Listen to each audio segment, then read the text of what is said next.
Halo anak-anak, Shalom. Senang hari ini bisa jumpa lagi dengan kalian. Kita akan belajar bersama. Kita akan belajar ilmu pengetahuan alam tentang organ pernafasan pada manusia dan hewan. Anak-anak, sebelum Budi lanjut, kita bersyukur ya hari ini bangun tidur masih bisa bernapas. Bayangkan kalau kita ini tidak bisa bernafas, bangun tidur, aduh. Tadi Budi coba ini memecet hidung lama gitu. Nah, tahan berapa lama gitu ya. Nah, kita bersyukur karena Tuhan masih memberikan kita nafas sehingga kita bisa bernafas. Hari ini kita akan belajar organ pernapasan yang ada pada manusia dan hewan. Apa saja sih? Nah, kita belajar bersama sekarang ya. Nah, yang pertama kita akan pelajari alat pernapasan hewan. Nah, hewan itu juga memiliki organ pernapasan. Yang antara hewan satu dan hewan lain itu berbeda alatnya. Sekarang kita akan pelajari satu persatu alat pernapasan hewan ini. Ikan, coba diamati ikan. Ikan itu bernapas menggunakan insang. Insang akan membantu mengikat oksigen yang terlarut dalam air dan membuang kelebihan karbon dioksida. Insang merupakan pelipatan ke arah luar pada permukaan tubuh. Nah, insang merupakan organ pernapasan yang sangat tepat bagi ikan. Susunan membran yang basah akan mempermudah dalam pengikatan oksigen. Kita amati bersama ya, gambarnya ada insang itu di bagian ini, anak-anak. Yang kedua, organ pernapasan yang kita pelajari adalah burung. Bangsa burung itu bernafas dengan paru-paru. Selain paru-paru, pernapasan pada burung dibantu oleh namanya pundi-pundi udara atau kantong. Kita amati ya, ada di mana itu pundi-pundi udara. Biasanya pada soal itu akan muncul. Bagian ini disebut apa? Nah, ini anak-anak, pundi-pundi udara. Dari lubang hidung kemudian ke trakea.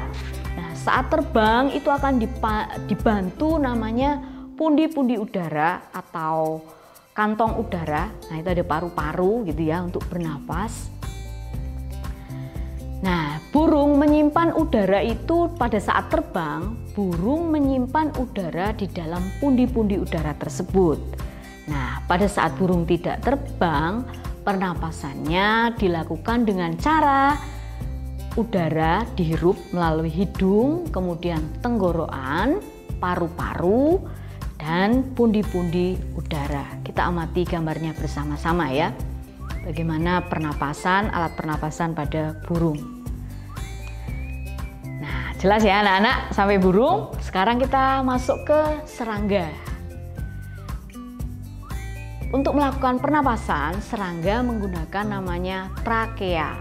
Trakea merupakan pembuluh halus yang bercabang dan tersebar ke seluruh tubuh. Pada ujung pembuluh ini terdapat lubang-lubang pernapasan yang disebut stigma. Kita lihat ya gambarnya, ada namanya trakea sebagai alat pernapasannya. Kemudian ada lubang-lubang pernapasan yang berfungsi sebagai jalan keluar masuknya udara yang disebut stigma. Di sini anak-anak. Contoh di sini ada belalang. Itu ya untuk serangga. Berikutnya cacing. Cacing bernafas dengan permukaan kulitnya.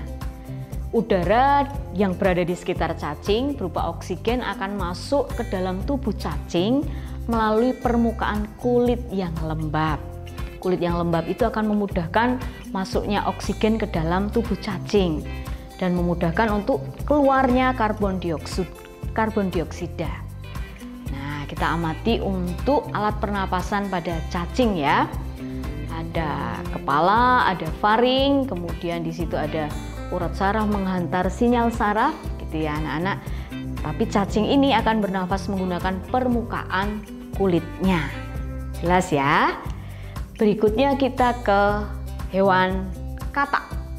Katak atau hewan amfibi ini pada saat dia masih berudu itu akan bernafas dengan menggunakan insang atau di sini katakan kecebong. Ketika hidup dalam air bernafas menggunakan insang Tetapi ketika kata itu sudah dewasa akan menggunakan paru-paru dan kulitnya. Kita amati ya, ada rongga hidung, rongga mulut, kemudian paru-paru. Jadi beda alat pernapasan ketika kata itu masih berudu menggunakan insang, tetapi sudah kata dewasa akan menggunakan paru-paru dan kulit. Sekarang hewan mamalia. Hewan mamalia baik yang ada di darat dan di air sama. Alat pernafasannya menggunakan paru-paru. Lumba-lumba dan paus termasuk hewan mamalia itu akan mengeluarkan kepalanya secara periodik untuk menghirup udara.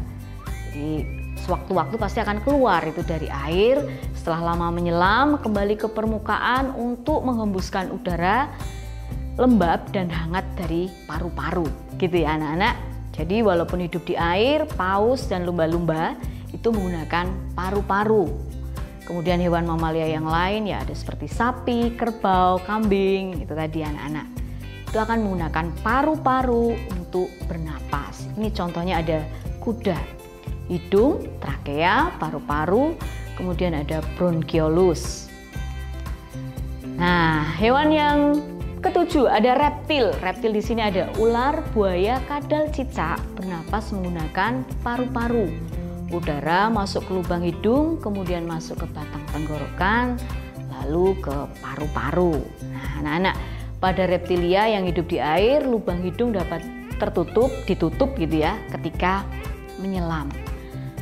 Coba kalau hewan reptil di sini ada gas O2 yang masuk melalui lubang hidung, kemudian rongga mulut, kemudian anak tekak, trakea yang panjang, kemudian ada bronkiolus, kemudian ke paru-paru. Nah, dari paru-paru O2 itu akan diangkut menuju ke seluruh jaringan tubuh.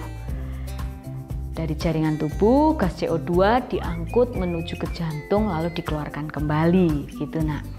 Itu untuk reptil. Kita amati di sini ya, ada lubang hidung, kemudian ada yang namanya glotis. Ini pada reptil. Glotis itu apa? Itu rongga nafas yang membuka ke trakea atau tenggorokan, kemudian bisa ke paru-paru.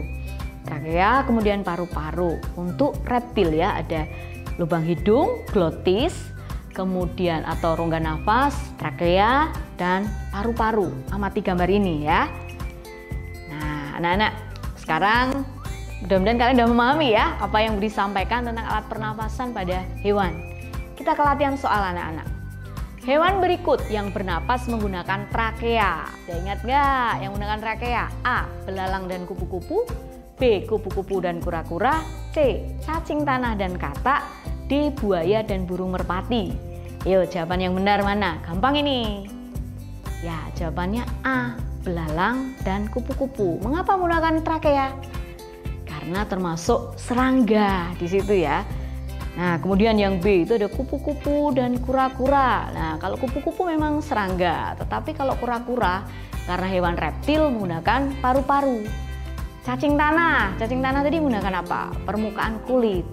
Katak binatang amfibi menggunakan paru-paru. Buaya dan burung merpati. Buaya karena reptil menggunakan paru-paru.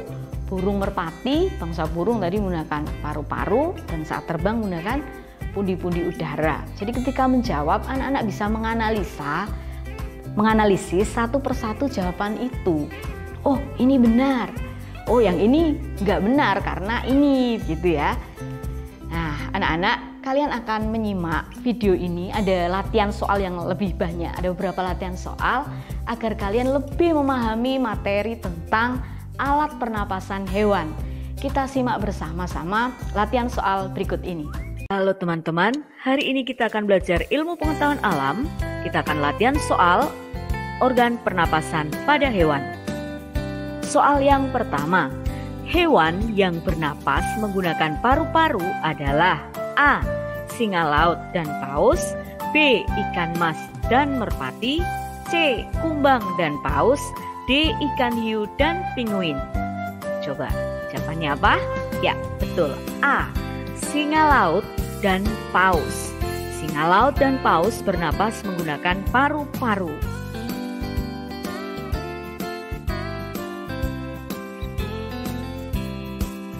Soal yang kedua, perhatikan gambar berikut.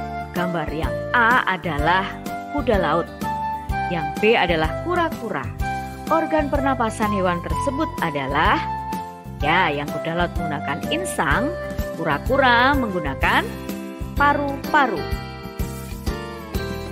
Soal berikutnya, pada saat terbang, burung bernapas menggunakan A. trakea, B. paru-paru, C. pundi-pundi udara, D. kerongkongan. Jawaban yang benar adalah C. pundi-pundi udara.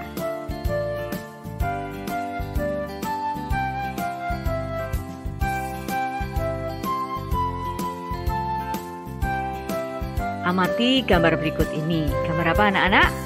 Ya, betul, gambar lumba-lumba. Bagaimana cara bernapas hewan tersebut? Lumba-lumba bernapas menggunakan paru-paru. Lumba-lumba akan muncul ke permukaan air secara berkala untuk menghirup oksigen.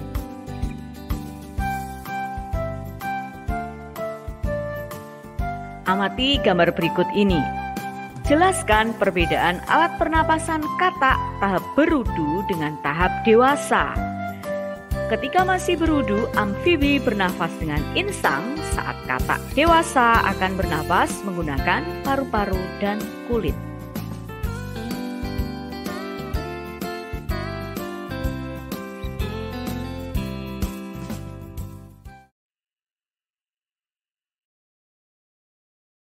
Nah, anak-anak, terima kasih untuk kebersamaan hari ini. Kita sudah selesai belajar hari ini tentang alat pernapasan pada hewan. Tetap semangat dalam belajar. Tuhan Yesus memberkati. Shalom.